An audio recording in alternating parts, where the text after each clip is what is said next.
Hey guys, Kings Island Fanboy here, and welcome back to another video. Today we are kicking off the series, Coaster of the Week. This is a series that I used to do on my channel, but sadly has ended. But now I am bringing it back to celebrate 500 subscribers. I'll also be bringing back Kings Point. That'll be coming out sometime next week. But today we'll be focusing on Coaster of the Week. These videos will be hopefully coming out every single Monday, if I can keep the recording and editing schedule on.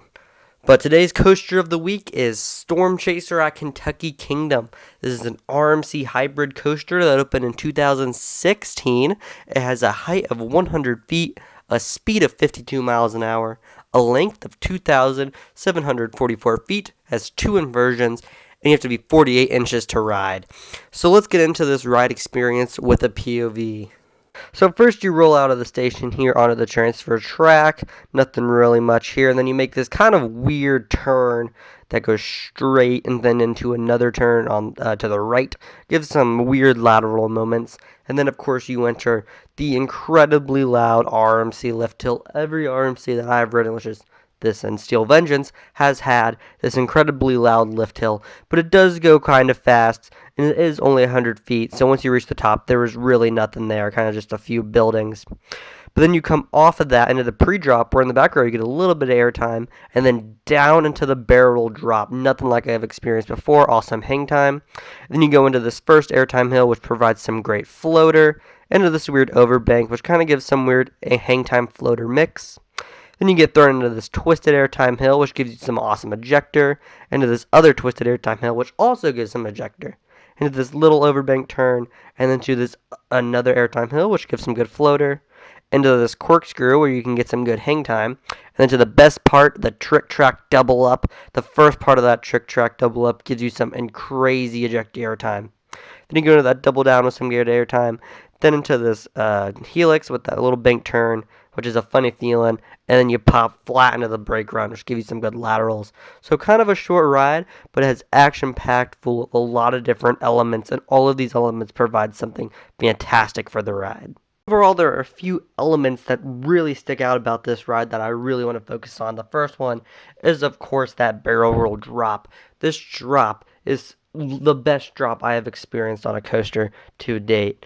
It is the most crazy inversion that I've ever gone through. It provides a crazy amount of hang time while also picking up speed, so the pacing doesn't feel off, but it's just incredible. That pacing through the inversion is a perfect amount of hang time and gaining of speed, and then that hill right after it is just another awesome part of the ride. And then the other part I want to look on is that twisted airtime hill after the overbank turn. I was not expecting it to give the amount of airtime it did. It was absolutely incredible for my first ride.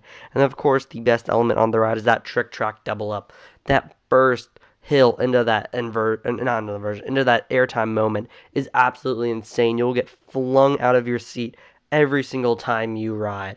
It is absolutely incredible, and it's absolutely an awesome ride. You can just get on it over and over again, since there is really no one in the back of that park, back of that part of the park.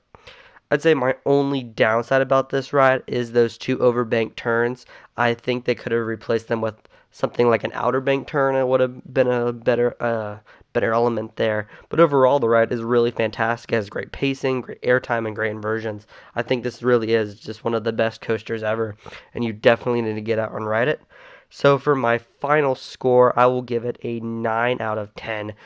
I know I said it was one of the most perfect coasters ever, but I do think it could use a little bit of theming. Storm Chaser really isn't prominent in the theme of the ride.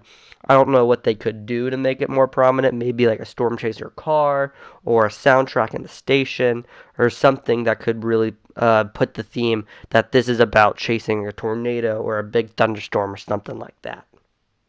So overall, that's all for this video. I would like to hear what you guys think about this ride in the comments below, and are you happy that Coaster of the Week is returning? Again, I would like to hear what you guys think in the comments below. Well, that's all for this video. I'm going to thank you all for watching, and I'll see you in the next one. Bye.